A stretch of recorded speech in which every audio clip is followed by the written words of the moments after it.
everyone, and thank you for coming today to learn about circadian rhythms and how they can influence your day-to-day with none other than Dr. Satchin Panda and Amir Zarrinpar. So I'll give a quick introduction to a little bit about the studies that they have done and who they are, and then we'll get right into their conversation followed by a Q&A. So without further ado, I'll give an introduction to Amir. So Dr. Zarrinpar is a basic and translational science researcher in the gut microbiome and circadian rhythms, as well as a gastroenterologist at UCSD and the San Diego VA, focused on treating obesity and its related complications, such as non-alcoholic fatty liver disease and type 2 diabetes. In addition, he completed a postdoc at Salk, where he worked on circadian rhythms and metabolism with Satchin Panda. Dr. Satchin Panda is professor at the Salk Institute, California, and author of the book Circadian Code. And after completing a MS in biotechnology, he moved to the US to start researching at the Salk Institute, in which he primarily focused on circadian rhythms, which he is here to talk about with all of you today. So without further ado, let's introduce our speakers. Thank you, Avery. It's a pleasure for me to start this conversation with Dr. Panda, my former mentor, who I had the privilege of working on time-restricted feeding with. Welcome, Satchin, and how's it going? How's COVID treating you? Thank you, Amir. This is really a big pleasure for me because this is a unique day to see you and I talking about the research that you essentially spearheaded in my lab, almost 8-9 years ago. And what is also more important is many UCSD undergrads and master students have participated in that research. So this is really a unique and interesting moment that you and I are speaking on a UCSD event where all this research originated. And Amir, yes, COVID is something that is affecting all of us.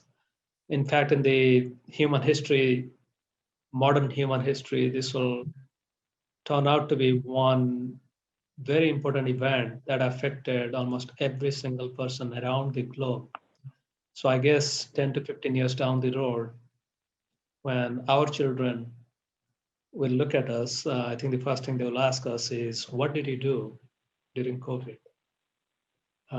So we are living through a historical moment, and it suffices to say that we are all trying to adjust to the new reality.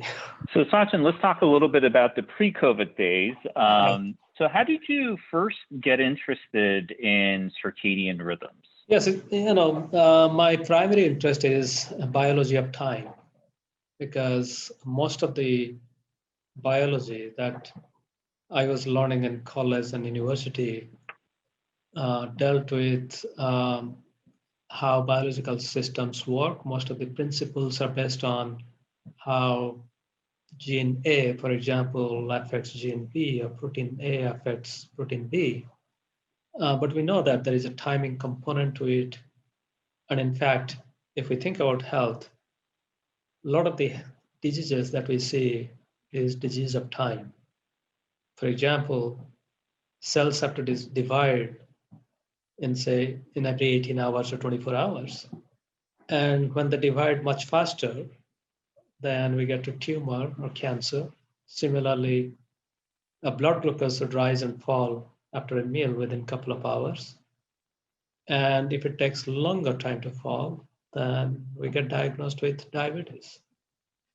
So in that context, I was interested in the biology of time. And there is one universal principle of timing, that is 24 hours timing, or circadian rhythm. And the beauty of circadian rhythm is it's conserved from single cells, like in pond scum or cyanobacteria, all the way to humans. So you have much broader species to learn biological principles from, and then apply that to your system of interest. So that's how I got drawn into circadian rhythm almost 25 years ago. When I first heard about your lab, I actually heard from my graduate school advisor at Callaway, And he seemed to be more familiar with the work that you had done in the suprachiasmatic nucleus. And he had heard that you had started to work in metabolism. And at the time, I had become interested in metabolism. So, and he recommended that I look into the work that you were doing. So how did you become interested in how circadian rhythms and its relationship with metabolism in general? Well, if we think about why we live on this planet, we live to eat and we eat to live.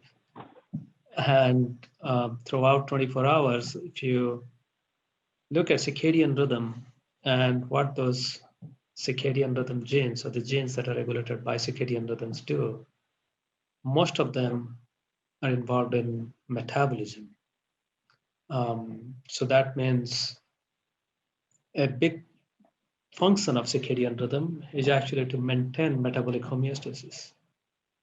And in fact, the review that you wrote a few years ago that included different mutant mice that have mutations in different circadian clock genes, one common theme that comes out of all those mutations is almost every single mutant mouse that has a disrupted circadian rhythm also has disruption in glucose regulation. Either they are hypoglycemic or hyperglycemic. Either they are too lean or they are too fat. So it almost looks like the ultimate function of circadian rhythm is to maintain body weight and to maintain blood glucose level.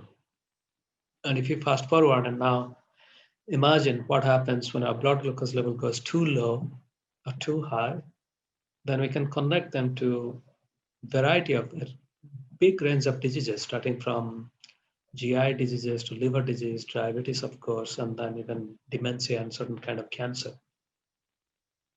So I think although the idea is circadian rhythm, when we think about it, it's synonymous with sleep-wake cycle. But ultimately, its function is to maintain a blood glucose level and metabolite level within a very narrow range. And sleeping turns out to be a proxy for fasting. So in that way, I think circadian rhythm is more intimately tied to metabolism. And you know, when people think of circadian rhythms, at least before the time of the work from your lab, people think of light. And you know, what was really remarkable about time-restricted feeding was how powerful of an entraining agent feeding really is in terms of metabolism. When did you have this first clue that feeding could be just as powerful as light in affecting so many aspects of what's going on internally? Yeah, so I think when we did our first gene expression profiling from liver, that was back in 2001, 2002, and we looked at which genes are circadianly regulated or 24 hours rhythm in liver. We saw quite a few genes that are involved in metabolism. But during that time, when I would look for what do these genes do, because I would find a gene that's cycling and then go in PubMed, look for them. And most of the, very frequently I would find genes was discovery went back to people looking for food-induced genes or fasting-induced genes. So then it became very clear that many of the genes or transcripts that cycle with a 24 hours rhythm are induced or modulated by food, and in turn, they also participate in metabolizing glucose, protein, fat, or secondary metabolites such as cholesterol and other stuff. So that led to the idea that maybe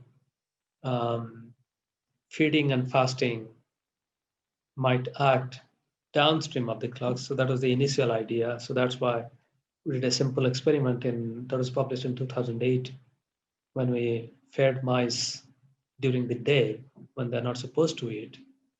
And our idea was maybe the circadian clock control genes would continue to cycle as if the mice aren't eating at nighttime, and the feeding fasting genes would cycle and they would follow food.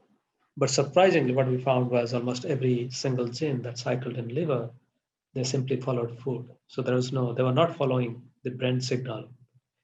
So I think that was the aha moment. And then the question was, how do we use this information to improve health?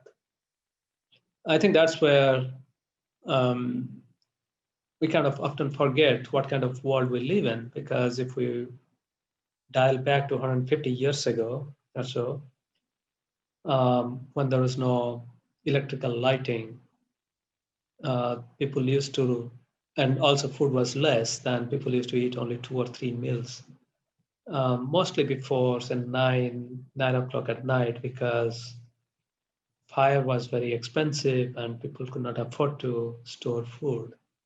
And only in the modern days right now, we have access to food around the clock. So then the question was, are we disrupting our metabolic cycle? Because if we make it very simple, just like our brain needs 6 to 8 hours of sleep or downtime at night, maybe our gut, our liver, and all of our organs also need 8 to 10 hours of downtime at night.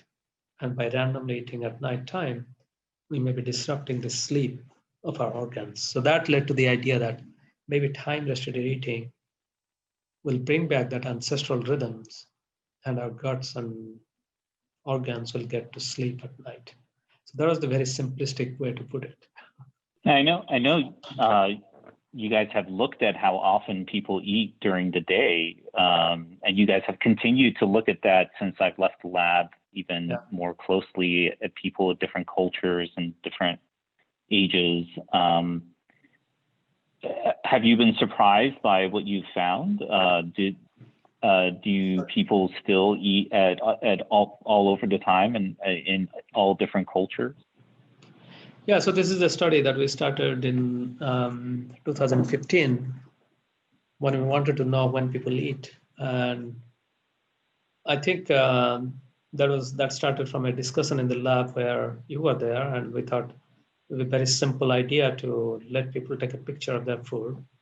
And that's when Subros Gill, who was a grad student at that time in UCSD biology program, he self-taught himself how to write code for a smartphone app. And the idea was very simple. You open the app, one click, take a picture, second click, and press save, third click. And instead of the picture being saved on the phone, it was coming to our server. And from there, we figured out that nearly 50% of adults eat for 15 hours or longer. And these were not shift workers, these were regular people. That means if they had their first calorie at 6 a.m. in the morning, and their last calorie was happening at 9 p.m. at night or even later. And that was eye-opening, because until that time, we all assumed that we all eat within say 10 or 12 hours. And in fact, these people, when we asked them, when you eat your first and last meal, they also thought that they were eating within 12 hours. But the fact was very different. And then we have repeated this in different countries, and we find the similar trend. Less than 10% of people actually eat within 12 hours or less. And consistently, we find somewhere between 40 to 50% eat for 15 hours or longer. Did you notice whether people who are younger, like in college, or people of certain cultures, did you notice any variations, or is this something that was consistent between all peoples? Yeah, so now we have data from more and more people, so we can look at those fine granularity of eating habit. And what we see is younger people, they tend to wake up later in the morning, so they start their day a little later, so they're likely to start eating, say, at 10 or 11 in the morning. They also tend to eat very late into the night. Then older people, as we know, they wake up a little bit earlier, so they're more likely to start their day, eat their breakfast very early, maybe between 7 and 8. But the problem is they are also likely to stay late into the night watching movies and socializing. So they also tend to eat later into the night until even up to midnight or so. Then we also find other things. So for example, people who tend to cook their food, you might think that cooking is healthy and you should be eating healthy food. But at the same time, before COVID, since people used to spend a lot of time commuting, people who cook their food, they are more likely to eat later in the night than people who took takeout. So that was an interesting aspect that we learned from this study. So have you learned anything that, I know that you guys have done studies where you've done interventions, and there have been some success in terms of how these interventions affect health. Could you summarize some of these findings for us? Yeah, so these interventions, I must say, those are pilot studies because those are small in numbers, and they also lasted up to 12 weeks, maximum 16 weeks. They didn't have too much diversity because when you have small number of patients, they're more likely to be within very narrow range. So with all these caveats, what we find is it's relatively easy. I won't say it's super easy, but relatively easy for people to stick to a 10 hours window of eating than counting calories. And when they do that, there are some of the first 1 or 2 weeks are a little bit difficult because they're trying to adapt to this eating habit. And then after 2 to 3 weeks, the first benefits that they observe is their sleep quality goes up, their gut health is much better, so they have less bloating, acid reflux, etc. And then slowly, we do see a modest reduction in body weight. Some people who pay too much attention are very strict about their eating time. They may also reduce some of the calories, and that's where we see 5 to 7% weight loss, but it's typical to see, say, 3 to 4% weight loss over 3 to 4 months. And then people who are pre-diabetic, they're more likely to improve their blood glucose regulation, so they may become more normal. And people who are early stage diabetic, they may also see some improvement in blood sugar. We haven't put too many type 2 or type 1 diabetics through time restricted eating so far. So we'll see what happens. But another thing that's universal in all time restricted eating studies is we see improvement in blood pressure. And this is important because currently nearly 102 million people, adults in the US, have hypertension. And only 24% of them take their blood pressure medication regularly. So that means by time restricted eating, if we can reduce blood pressure in even 10% of those 100 million, that's a big number. So I think that's an immediate and achievable target. In some of the studies done in collaboration with Dr. Pam Top of UCSD, we also find people who have metabolic syndrome and they're already taking medications to control their blood pressure. They still see additional improvement from time restricted eating. So that means in addition to taking the medication, they can add time restricted eating as an adjuvant therapy or adjunct therapy to further improve their blood pressure. So these are some of the early indications, but there are many clinical trials around the world. If you go to clinicaltrial.gov, there are nearly 40 plus time restricted eating studies around the world aiming at improvement in fatty liver disease,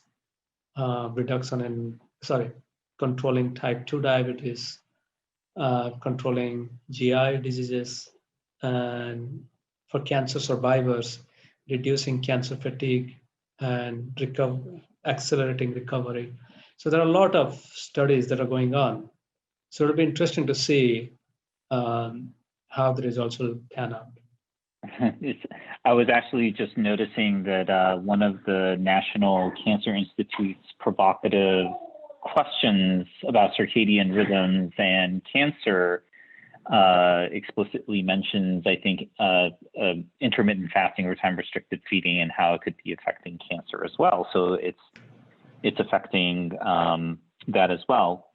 Do you think we know everything about time-restricted feeding in health? What else do you think is out there? What else do we, like, we haven't explicitly mentioned inflammation, but you mentioned sleep. What do you think is some of the things that we have yet to find out? Are there some things that are going to be more long-term benefits about time-restricted feeding that's going to take us a while to find out? Yeah, so, Amir, when we published that study back in 2012, and then again in 2014, when you published the other two studies, what was interesting was it produced a lot of phenotype.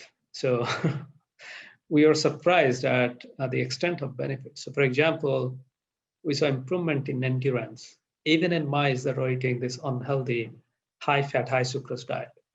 It still boggles our mind why even unhealthy diet, eating within 8 hours or 9 hours, improved the endurance of mice, and they overtook the mice that were eating healthy diet. And we also saw in your study, the mice had better motor coordination. And motor coordination is a very complex task because it involves the brain, the neuromuscular junction, and the muscle. So it leaves open what is the impact of time-restricted eating on the entire circuit. Similarly, you remember that the biggest phenotype that we found was the fatty liver disease. And nearly 1 in 3 adults in the US are at the risk of developing fatty liver disease. And fatty liver disease is the precursor to many hepatocellular carcinoma and liver cancer. So we still don't understand how time-restricted eating can reduce fatty liver disease incidence, and whether it's only to mice or whether it also happens in humans. The impact on sleep is also very interesting because we never thought that metabolism would affect sleep that much, because people who do time-restricted eating, they always self-report that they sleep much better, the quality of sleep is much better. And we're beginning to see in both Drosophila and mouse that sleep improves. So that opens a completely new avenue about how peripheral metabolism affects sleep. Then there are also papers that are published in the intervening years showing a mouse model of Huntington disease benefit from time-restricted eating. Again, we don't know whether the benefit is straight from improved sleep and improved motor coordination, or there is direct impact on Huntington disease pathway. So I think we are surprised almost in every month about the phenotype. Every phenotype takes at least 5 people 5 years to try to understand the mechanism. So I think what you started in 2012 has started a completely new area in science. You can say new cult. And in fact, now intermittent fasting can be called as a new cult because people strongly believe in this. And it will take a few decades. And to give you some context, for example, almost 70, 80 years ago, scientists first described how caloric restriction improved health of rats. And we still are trying to figure out how caloric restriction works in multiple organs. So I guess what you started in 2012, what we are seeing is just at the beginning of the time-restricted eating studies. We'll have another 40, 50 years to see the mechanism and how we can implement in different disease in combination with drugs, without drugs, in different conditions, in different ages, etc. Yeah, actually what you're saying is very exciting, because we originally did that experiment in the hopes to prevent badness from occurring, right? Prevent diabetes, prevent obesity. But now the idea that we're actually seeing things get better than normal, that the exercise improving, the enhancement aspects of this are definitely things that we didn't even imagine are things that could be improving. So that's very exciting. So I think that, people in the audience want to know, how do we use this information to lead better lives? Do we have enough information from the work that we've gathered from humans? Actually, before we get into that, I should say that, one of the projects that you've been working on, or that I know that you were successful in at least initiating before COVID, was the fireman study. I know that you just got that started before COVID. I don't know how COVID has affected that, but is there additional information that's coming out from that that you can share with us? Yeah, that's a very interesting study, firefighter study, because nearly 20% of the working adults in the US that do shift work, just like firefighters, nurses, long haul truck drivers, and they experience chronic circadian rhythm disruption. And what is interesting is if you look at these people who become people who become airline pilot, or people who are getting into healthcare profession, they are among the healthiest bunch among their peers when they sign up for the job. But then 10 to 15 years down the road, they have the highest risk for many of the chronic diseases. So just 10 to 15 years of doing shift work seriously affects their health. And what was really heart-wrenching for me to see was, if you go to clinicaltrial.gov, you see that there are nearly 350,000 studies listed, and less than 1% of those studies have to look at the health of shift workers. So just imagine 20% of the working population bears unreasonably disproportionately heavier burden of disease, and we spend less than 1% of our clinical trials to study them. And not only that, most of our clinical trials have shift work as an exclusion criteria. So that's why I got super excited, because, you and I, we got into this biomedical research because of very basic foundational reason. That is, irrespective of age, gender, sex, and nationality, every single human has a basic human right and aspiration to live a healthy life from birth to death. And the goal of biomedical research is to come up with solutions that are agnostic to all these differences, and they should create health equality. So to see that shift workers are disproportionately bearing a heavier burden of disease, and we are paying very little attention to caring for them, prompted me to look into this. So we started this study. And through this study, the idea is very simple. Can firefighters who do 24-hour shift in San Diego, can they adopt a 10-hour sitting interval?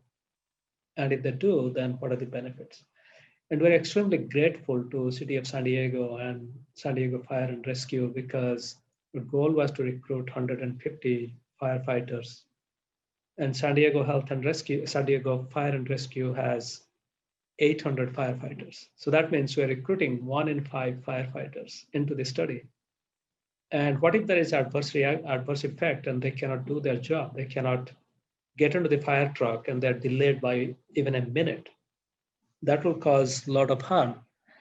But we're grateful that they participated, and we haven't seen any adverse effect of time restricted eating. They can actually adapt it pretty well, because they tend to eat, they can eat between 8 a.m. and 6 p.m., for example. Some people prefer 9 to 7, etc. And so far, we have seen great progress. Another thing, what we found is firefighters are extremely dedicated to this study. So during this study, we had 2 major California fires. We also had COVID-19. And irrespective of all these hurdles, they continued their interventions. They continue to come for their clinic visits. we continue to gather data and send us data through the My Circadian Clock app. So I'm super excited. So out of 750 clinic visits from 150 firefighters, we have only 9 clinic visits remaining. We are hopeful that we can finish them by middle of January and then the final data analysis. But the good news is that we did not see any adverse effect. We have seen excellent compliance, and we hope to see better health outcomes. That is amazing.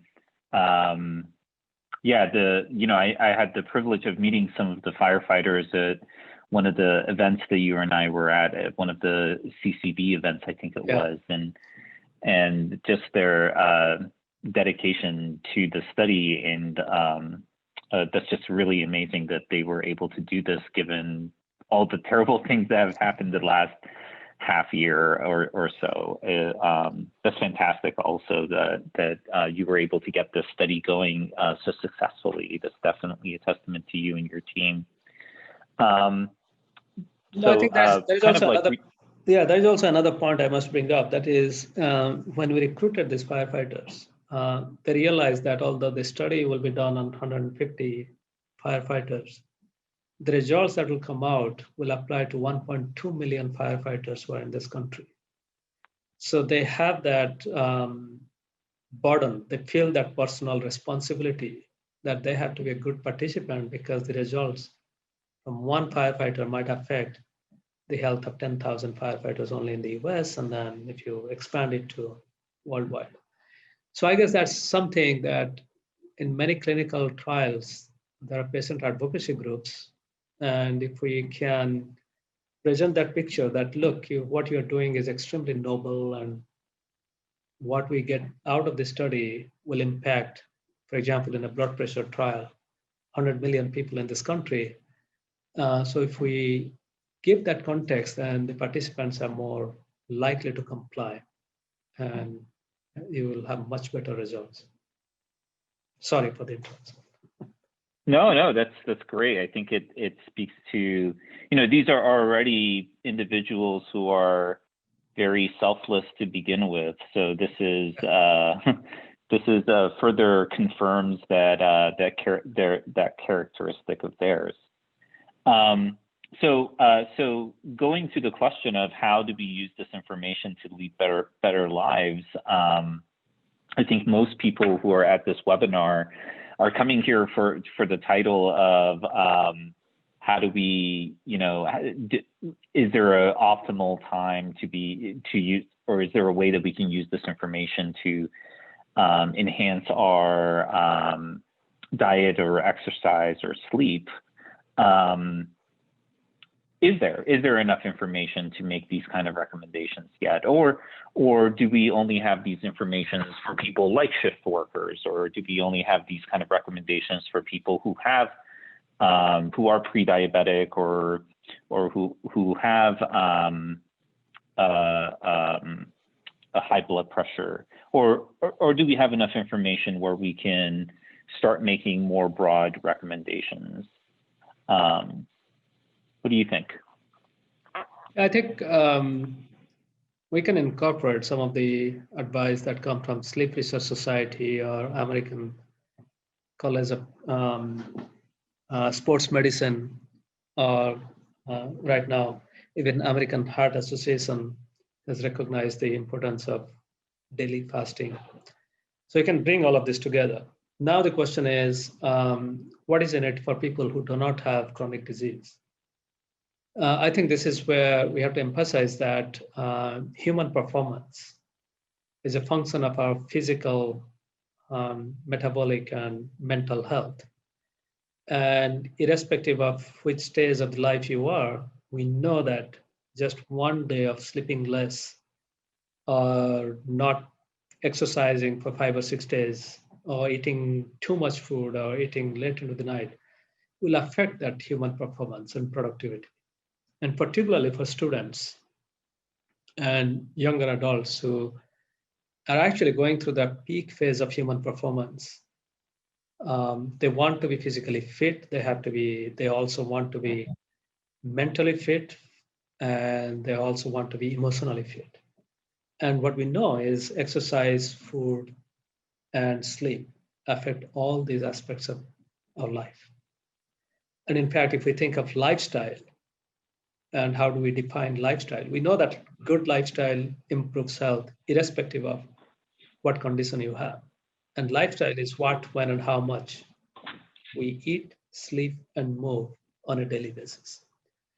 And then if we think almost all of us are shift workers because the definition of shift work by World Health Organization or International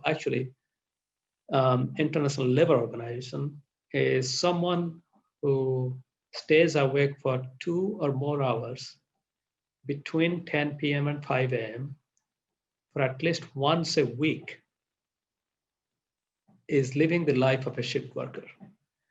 So I guess now that qualifies you and I as shift worker, and almost 60 to 70% of audience students who are listening now, they're also living the life of a shift worker. So in that context, I'm sure that almost everybody will benefit from optimizing our circadian rhythm. So it's beyond time-based eating. So in that context, I would like to share this slide to summarize what we can do. So we can accept that a sleep specialist and American Sleep Research Society and sleep professionals have advised us that we should be in bed for at least 8 hours. If we give ourselves 8 hours in bed, we may catch 6 to 7.5 hours of sleep. And there have been studies on millions of people showing somewhere between 6.5 to 7.5 hours of sleep is best for you.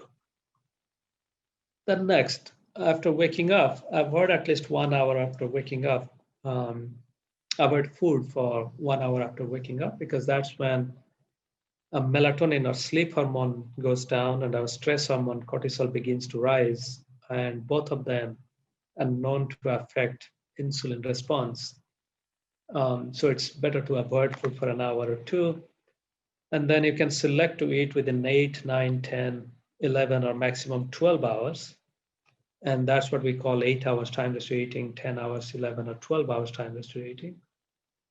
But at the same time, we also can agree from the rich history of gastroenterology and physiology that it's not a good idea to eat 2 to 3 hours before going to bed because your stomach is still working for 4 to 5 hours to digest that food and pass on to intestine. Also, there is new data showing evening melatonin might affect your insulin secretion and function. Then bringing light into the equation, we can also agree that there should not be any bright light a couple of hours before going to bed because that can disrupt our sleep. So now what about exercise?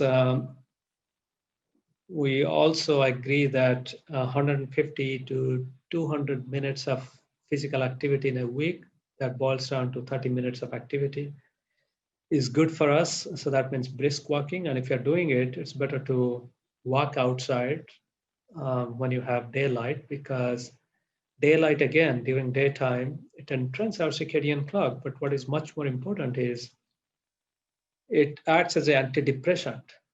And we know that a lot of us, nearly 10% of the adult population in the US, see their doctor for depression.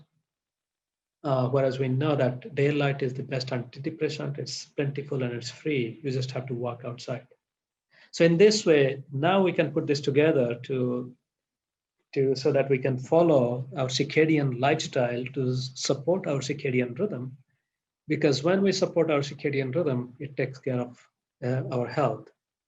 And in fact, if we boil down everything that you have seen, Amir, in your mouse paper and what we have seen in the last 8 years from mouse and human studies is time-restricted eating or having a good circadian rhythm is a multi-solving approach to health because it can reduce your risk or reduce the severity of disease from your GI tract, liver, brain health, glucose health, hypertension, etc.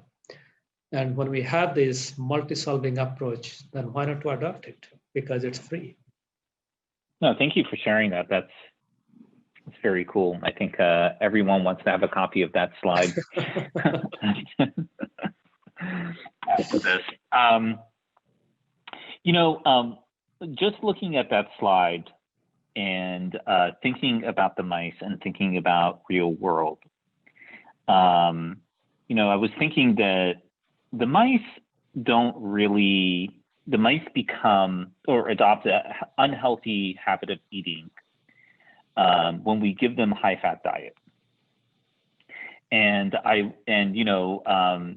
you mentioned that 150 years ago, we didn't really have light and, light at night like we do now. And also nowadays we have a lot of screens and a lot of nutrient-rich food. Do you think that it's because we have a lot more of these material? Do you think that it's basically a lot of these societal factors that have contributed to the disruption of circadian rhythms in this manner? Or do you think in other words, do you think it's societal, the availability of these societal factors that have contributed to the disruption of circadian rhythms, or are there other factors that we're not thinking of? I think you bring up a very important point. And in this context, I would like to go back again to 100 years ago. This COVID-19 is shocking us because it has high mortality, but we must also not forget that there are a lot of deadly diseases that used to affect us. Just imagine the type of vaccines we take. Almost everybody who is listening must have taken at least one vaccine. And many of us have taken at least 5 or 6 vaccines because all those diseases were fatal. And what happened at the turn of last century was we figured out that many of the infectious diseases are caused by pathogen. So that led to the germ theory of disease. And germ theory of disease actually helped us create a different world. The first effect is sanitation. The reason why we sanitize our home, outside, and there is a huge sanitation industry out there, is based entirely on germ theory of disease. So we created an anthropogenic world that is entirely based on this germ theory of disease so that we could increase lifespan by saving people from infectious disease. And then came vaccination and antibiotics. So now, along the same line, although we have been living with circadian rhythm for the last 200,000 years since humans evolved on this planet, we did not know about the importance of circadian rhythm in our health. In fact, only in 1970, people thought that circadian rhythm may be something real and may be encoded by genes. So what it implies is we built an anthropogenic world without the knowledge of circadian rhythm. So as a result, we never thought about how to automatically switch off the light, how to brighten up the room in the daytime. And similarly, when we should have access to food, when we should be taking our medication, all of these things. So now I would say that this is an inflection point in human civilization because just like germ theory of disease, I would say there is a circadian theory of health. And the circadian theory of health will say that if we entrain and nurture our circadian rhythm by regulating light, regulating when we eat food, and when we exercise, that can increase our productive, healthy lifespan, then that will create a different economy. And we're beginning to see that because the indoor lighting and LED itself is a $27 billion industry, and they are paying attention. Just imagine, 15 years ago, no one would have thought that every smartphone would have a night shift feature. Now, billions of smartphones, billions of laptops and computer screens, all the computers now come with night shift feature. And it's interesting to see that San Diego airport, for example, used to dim down at 10 o'clock at night. So we're beginning to see circadian rhythm being adopted in rebuilding a new anthropogenic world. And I'm super excited about this future. But just like lead and asbestos in 70s, we discovered the bad effect of lead and asbestos, and it took us 50 years to rebuild our buildings. Similarly, it will take another 50 years to rebuild our anthropogenic world to support circadian rhythms. So Sachin, I think it's time for us to take some questions from the audience. And I'm going to go a little bit out of order because someone asked a question that applies to a comment that you already made. Samantha Siak, I hope I said that correctly, asked about how much effect do you think daylight savings time change affects our circadian rhythms? Yeah, so that's a debate that's going on for a long time. And I think this is the largest circadian experiment ever done in human history, because for last almost 100 years, we have been changing the light timing twice a year. I have come to call those daylight saving time or the time change day as the International Circadian Day, because that's the day everyone from newborn to 100-year-old given a 1 hour jet lag. And the experiment result has been unanimous that it's a discomfort. And also we do see a spike in accidents, spike in heart attack, and many things. In addition to that, there are now more deeper studies looking at the impact of daylight saving time on productivity, happiness, wealth, etc. So the result of this long-standing experiment is it's not good to change timing. And hopefully we'll see that many states in the US and many countries in Europe will abolish daylight saving time. And we'll see what happens after that. Too bad we'll not have the International Circadian Day that happens twice a year. So another question that I think is really interesting here is, someone mentioned, an anonymous attendee asked mentioned that, there are people with a variety of chronotypes. Extreme morning larks or extreme night owls. Do you think that, first of all, do you think that is the advice of time restricted eating to these individuals the same? Or do you think that time restricted eating, is there going to be a time restricted eating chronotype difference or variety in these individuals as well? So I think whether it adheres to the same light chronotype or not is a different question, but yeah. So I think since we live under artificial light, so that's why that slide I shared, I did not put time on that slide, because it all depends on whether you're consistently going to bed at the same time. If you go to bed at 8 o'clock in the evening, then maybe you should stop eating at 5. And if you consistently go to bed at 1 o'clock in the morning, then maybe you should stop eating at 10 or 11 at night. And accordingly, you can dial in and then see what time you're waking up, when you should start eating and when you should stop eating. But irrespective of all of that, try to be outside for 30 minutes to do some exercise or physical activity, and everybody can do that. So I don't think it will impact, or there will be different recommendation for different chronotypes.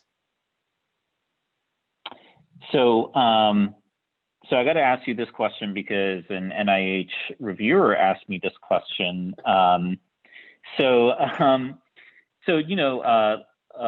Circadian rhythms or light rhythms or even feeding rhythms are not the only biological rhythms. In mice, we tend to do research mainly in male mice. However, in human research, certainly, and of course, if you want to expand outside of metabolic research in female mice, there are reproductive rhythms.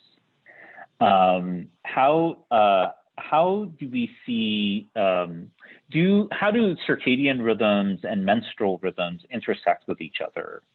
Do you see one influencing the other in any specific way? Yeah, so this is a great question because this affects, of course, half of the population, and we have been ignoring and doing most of the studies in male mice. But at the same time, many of the circadian mutant mice do have, the female mice do have menstrual cycle defect, or they have defect in conceiving. Many of the female mice also have um, premature babies, and all these problems do happen. So now the converse question is, if you fix the circadian rhythm, do you see improvement? And this is an important question that is, this is an important clinical study to be done. For example, we know that many young adults, women who are in universities and colleges, they have circadian rhythm disruption because of staying late at night. At the same time, many of them also complain about missing their period or irregular menstrual cycle. So then the question is, by time-restricted eating or by consistently sleeping and waking, can they correct the irregular menstrual cycle?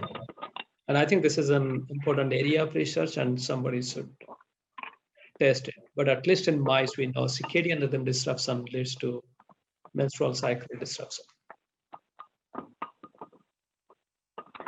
So I'm going to try to combine three questions here. So for someone who's trying to start out with time-restricted eating, how would you recommend them starting out? You kind of hinted at it with your slide, but do you have any additional recommendations? And then what do you, how do you think that, so physiologically, do you have some explanation of what's going on, especially if they have prediabetes or obesity? Yeah, so people who with obesity and prediabetes or diabetes, their hormonal rhythms are also very different in the sense hunger, satiety hormones are also very different.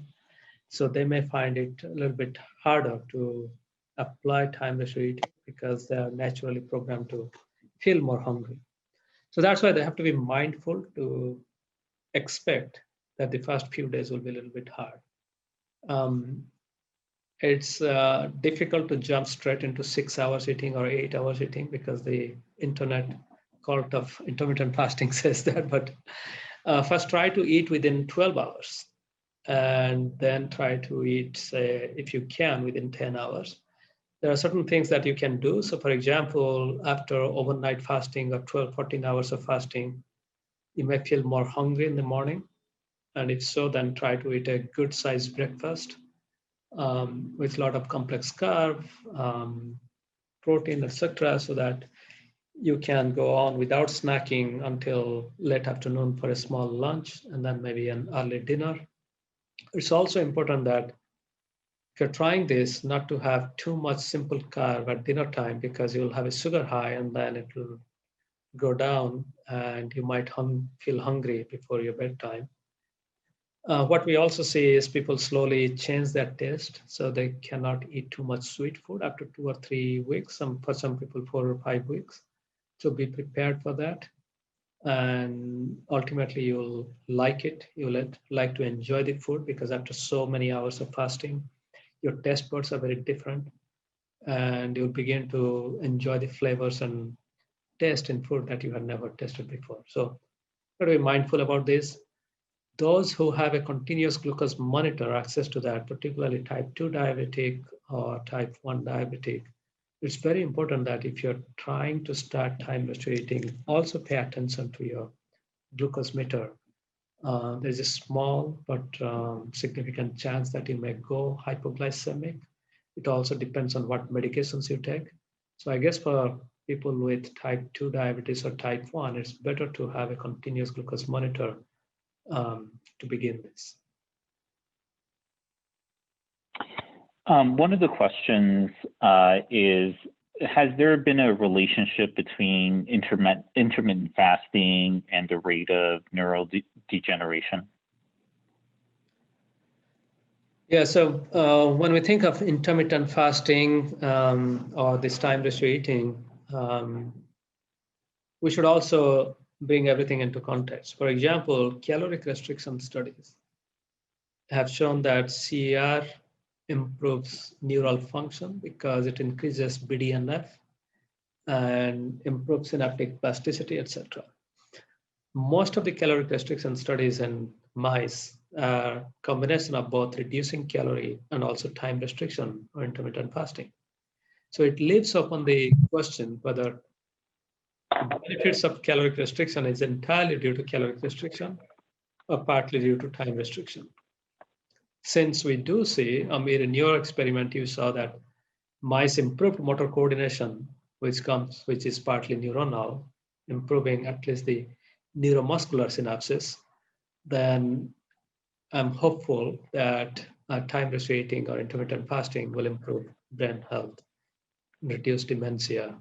So, and that way I'm hopeful that it will have positive impact.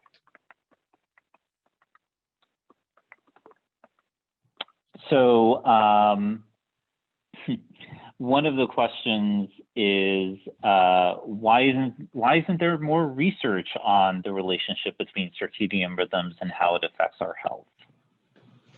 Well, as I said, this is a relatively young field, and there are relatively fewer number of researchers. For example, in every university, you'll find a department of cancer, department for diabetes, etc., treating disease, but there is no single circadian disease. So that's why we have less manpower, and there are also other disease priorities. So I think this is a great time for students and young adults to consider circadian rhythm as a career choice, because once they get in circadian rhythm field, you don't study about one aspect of health. This is really the true integrative aspect of health. And when we have more people, then we'll have more studies and we can improve the health of more and more people. So Sachin, I know this is a question that you and I have debated in the past, and I wonder if your answer to this question has changed over the last 5 years. Is it the length of feeding period that matters, or is it the length of the fasting period? I think the length of these are interrelated because it's two sides of the coin.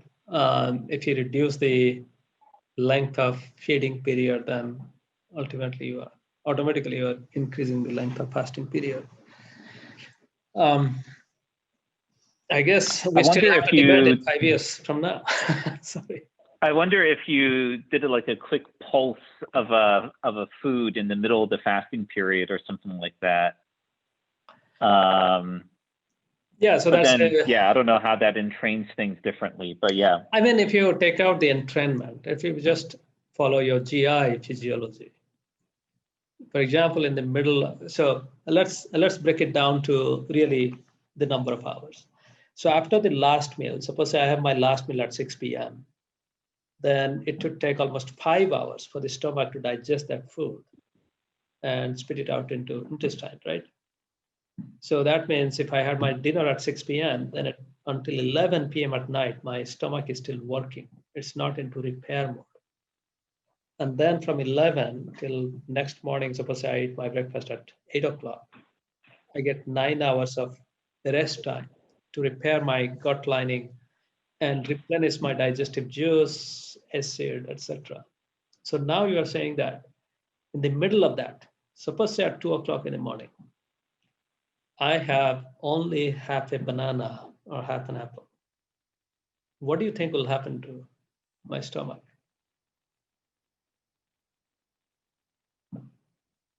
Will it take 4 hours to digest that, and will it interrupt the repair process?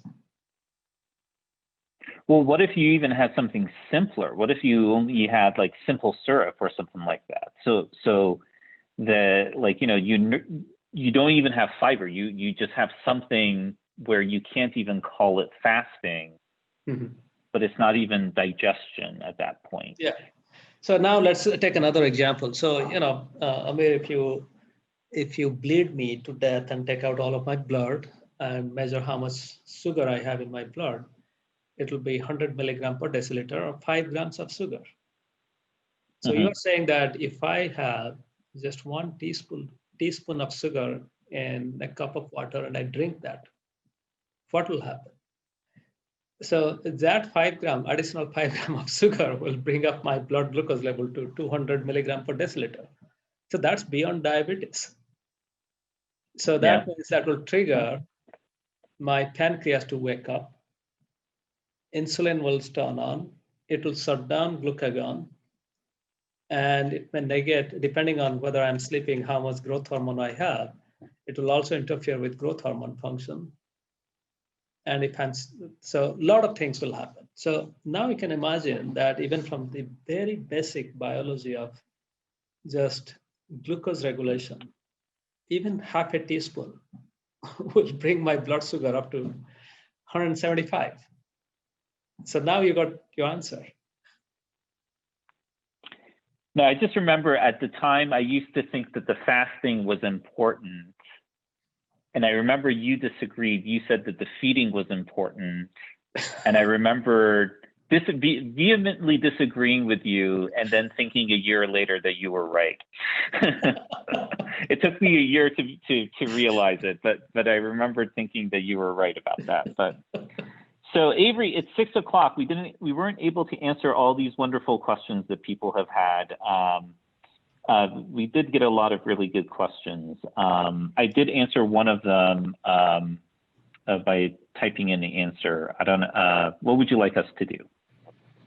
Yeah, we've reached the 6 p.m. in deadline, so we do not want to hold you guys any longer. We already appreciate this hour immensely.